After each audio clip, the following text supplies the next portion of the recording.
J'ai une vue directe sur René Lévesque avec un joli petit parc devant. C'est des pommiers qui sont en fleurs au printemps. Ça donne une vue splendide et en plus, ça contribue à combattre les îlots de chaleur.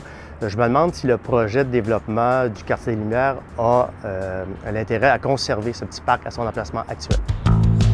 Michel, les gens du quartier nous ont dit que ce parc-là, ils le trouvaient vraiment beau. J'aimerais ça que tu me dises pourquoi eux sont si attachés à ces arbres-là. Bien, je les comprends parce que ça, c'est des pommetiers, variété Malus. C'est de la même famille que les pommiers, mais c'est des variétés de pommiers qui ont été développées avec les années, les décennies par des pépiniéristes pour la qualité de leur floraison. Donc, ce sont des arbres à fleurs. Okay. Et Montréal est très renommé pour ses pommetiers partout.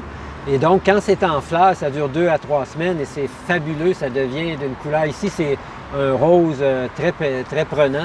C'est magnifique. Fait que je comprends que les citoyens adorent ça. On doit ici, dans cette partie du terrain, décontaminer. Ouais. On a un sol qui est fortement contaminé. En même temps, il y a des arbres. Et je veux voir avec toi, c'est quoi les options qu'on pourrait avoir pour faire quelque chose avec les arbres.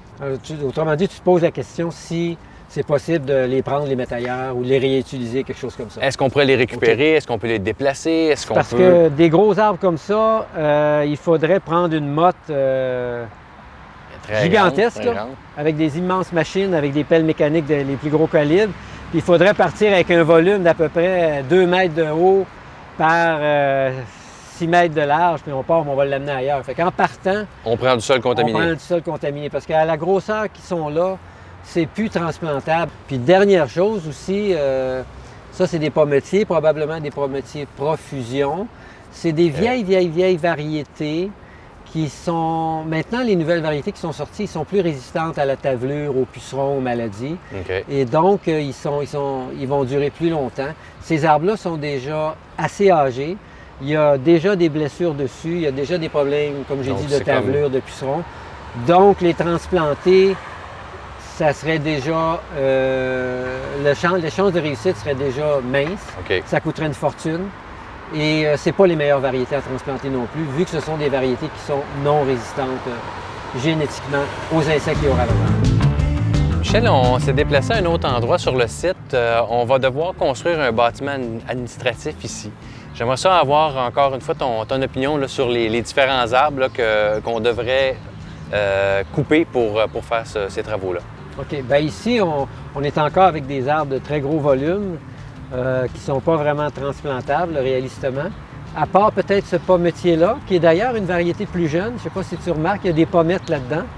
Donc, les oiseaux, c'est vraiment au niveau des oiseaux, au niveau écologique, c'est vraiment intéressant. Les oiseaux, on pourrait même faire de la confiture ou de la gelée avec ça. Cependant, si tu regardes la base, il y a le débroussailleur qui a été passé très souvent avec les années, qui a fait que l'écorce est arrachée. Ouais, et donc, cet arbre-là, malheureusement, il est vraiment très amoché à cause de ça. Donc, moi, je ne mettrais pas de l'argent là-dessus pour le transplanter. Fait que les autres, ça ne vaut pas la peine, ils sont tous trop gros.